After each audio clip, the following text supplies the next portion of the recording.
जो स्वतंत्रता दिवस है उसके लिए भी आपको ढेर सारी शुभकामनाएं, बधाई। तो आज के जो टॉपिक है, क्या हम लोग फाइनेंशियली फ्री है, क्या हम लोग फाइनेंशियली जो है इंडिपेंडेंट है, सेल्फ रिलियंट है। तो इसके लिए ये जो है वीडियो आप देखिए कि हमको क्या करना चाहिए और आगे क्या प्लानिंग करनी है। हमारा बच्चे का एजुकेशन के से शुरू होती है फाइनेंशियल प्लानिंग।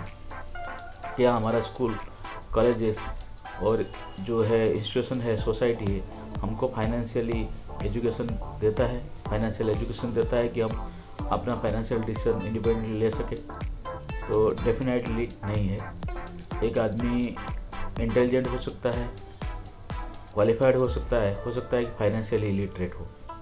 तो ये हमारा समाज में मिलता है, क्योंकि बच्चे को जो हम बोलते हैं कि भाई तुम इंजीनियर बनो, डॉक्टर बनो और अपना जो साइंटिस्ट बनो, प्रोफेशनल बनो, लेकिन रीच होने के लिए तो हम लोग कोई टिप्स नहीं देते, ना ही फाइनेंशियली एबल होने के लिए कोई टिप्स देते।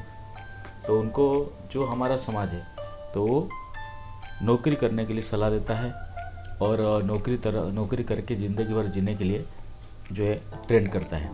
तो ये हमारा हकीकत है। और जो आज इसके लिए फाइनेंशियल एजुकेशन की जो बच्चे को और बाकी लोग, बड़े लोगों को भी ज़रूरत है, जिसको हम लोग नहीं समझ रहे।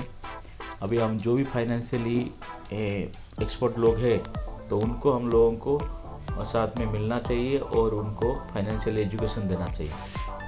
तो जैसे अभी नौकरी, प्रोफेशनल होने का क्या कीमत चुकानी पड़ती है? तो प्रोफेशनल होने का ये कीमत चुकानी पड़ती है, आप हमेशा डर के नौकरी करेंगे, ठीक है। कभी आपको फायर कर दी जाएगी, ठीक है। आप एक ही ऑर्गेनाइजेशन के ऊपर डिपेंड हो। कभी कभी जो प्राइवेट ओनर का है तो एक आदमी के ऊपर डिपेंड हो। अगर वो चाहे तो आपका करियर को ध्वस्त कर सकता है, वो चाहे तो आपका बच्चे का एजुकेशन को डिस्टर्ब कर सकता है, हो सकता है वो चाहे तो आपको जो है रिटायरमेंट का जो है पाई के लिए आपको तरसने के लिए रोड पे छोड़ सकता है। तो ये है हमारा प्रोफेशनल होने का जो है कीमत।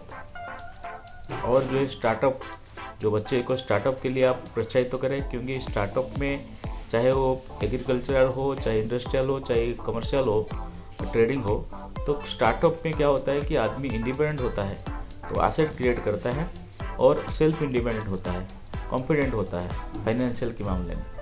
एक प्रोफेशनल कॉन्फिडेंट नहीं होता, वो डर के जीता है।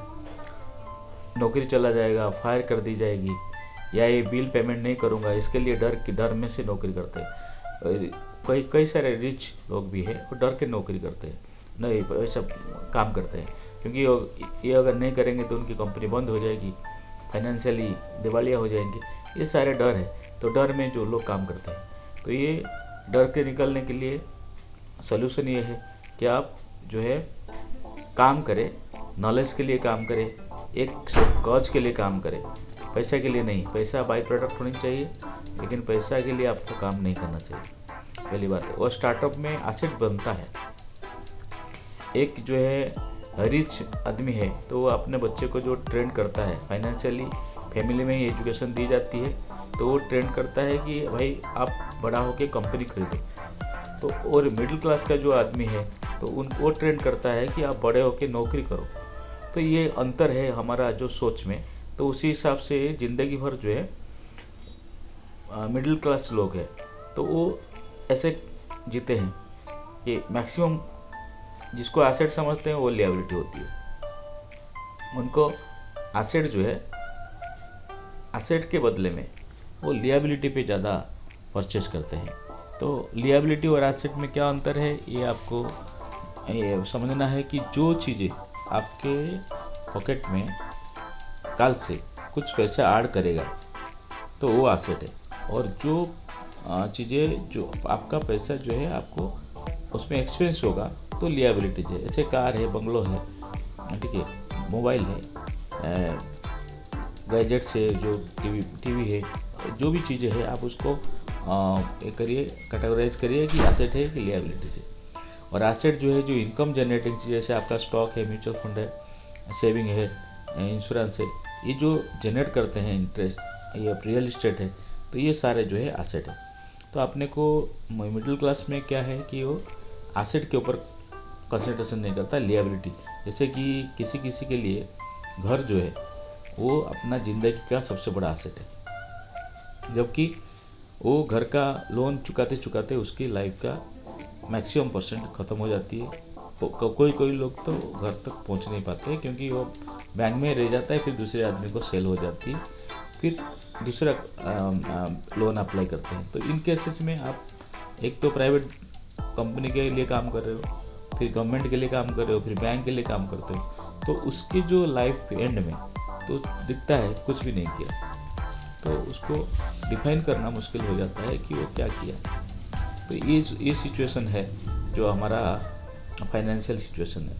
और जहाँ तक हमारा पहले जो ज़माने के लोग हैं वो लोग का प्लानिंग आज फाइनेंशियल टर्म में जो हम बोल रहे हैं तो वो था, जैसे कि आप इमरजेंसी फंड मेंटेन करें, तो आप जो है लाइफ इंश्योरेंस सफिशिएंट ले, आप जो है एसेट बिल्डिंग करें, ठीक है। रियल एस्टेट ही सही, वो एसेट के तौर पे लेने का, उसको लिएबिलिटी के तौर पे नहीं लेने का। तो जब वो सब कुछ संभव होगा जब आपका इनकम से आपका एक्सपेंसेस कम होगा, तभी आप एसेट करेंगे। तो रिच जो लोग होते हैं उनकी इनकम ज़्यादा होता है और जो एक्सपेंसेस कम होते हैं, तो उसके लिए एसेट बिल्डअप करते हैं।